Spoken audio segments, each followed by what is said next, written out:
Salut les investisseurs, dans cette vidéo on va mettre à jour l'analyse d'Euronext suite à la publication de ses résultats annuels. Pensez à vous abonner à la chaîne si ce n'est pas déjà fait et on commence tout de suite avec le cours de l'action. Donc si on zoome, on voit que les résultats ont été pas super bien appréciés par le marché. On est quand même pas si loin des plus hauts absolus, donc est-ce que c'est encore le moment de s'intéresser à Euronext? Regardons ça ensemble. Taux de marge, croissance du chiffre d'affaires médian, on est presque à 10%, et en 2024, on a eu 10,5% de croissance, donc ça c'est très bon. On n'a pas eu d'acquisition significative à noter sur 2024, la dernière en date, la dernière plus grosse acquisition a eu lieu en 2021, pardon. Depuis, on a surtout de la croissance organique, et ça c'est pas mal, puisqu'on a une bonne croissance organique.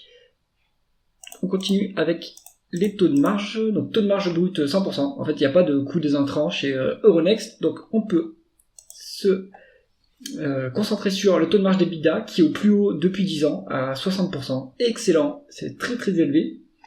Taux de marge net à 36%, donc c'est le taux de marge net de logiciel en fait.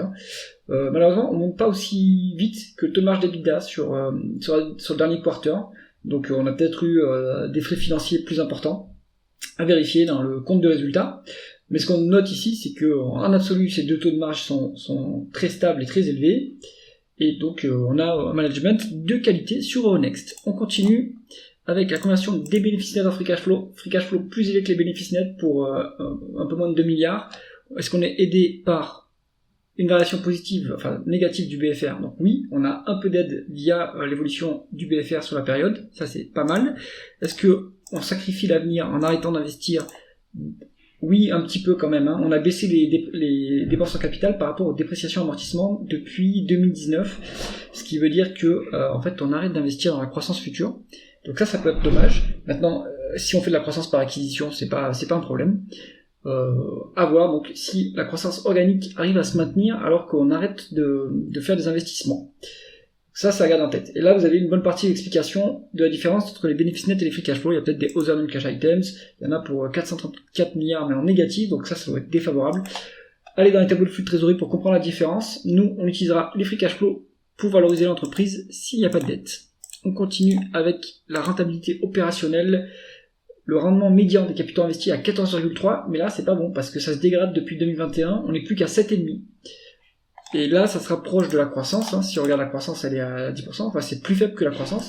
Ça veut dire que pour la croissance organique, si elle se maintient à ce niveau-là, il va falloir s'endetter pour pouvoir la financer. Donc, pourquoi est-ce que ça se dégrade depuis 2021 ? Ça, il faut répondre, il faut aller voir dans les publications précédentes pour comprendre d'où ça vient. Et ça, c'est pas bon. On regarde maintenant le bilan, l'endettement de l'entreprise. On est sur une dette nette qui représente, voilà, elle baisse bien, cette dette nette. Donc ça, c'est pas mal. On est à 1,5 l'EBITDA, donc c'est pas un niveau qui est dangereux. On est sur un bilan qui est quand même solide.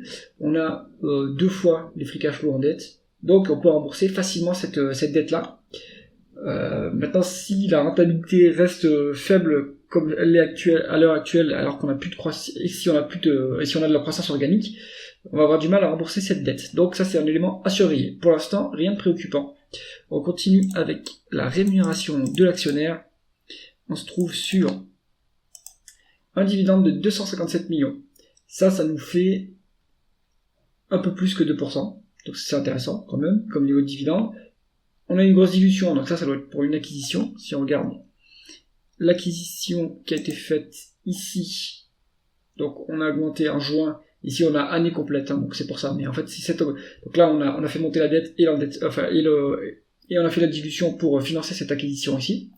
Donc cette dilution s'explique, elle s'entend et elle est justifiable, si ça a permis d'agrandir le périmètre de l'entreprise.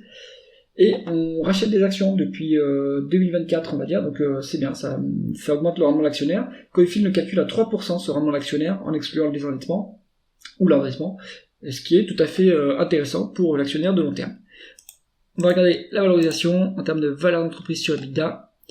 On se trouve sur une surcote quand même de 10%. Sur cette métrique. Si on regarde les 12 prochains mois, si on prend en compte les prévisions des analystes, on est encore plus surcoté.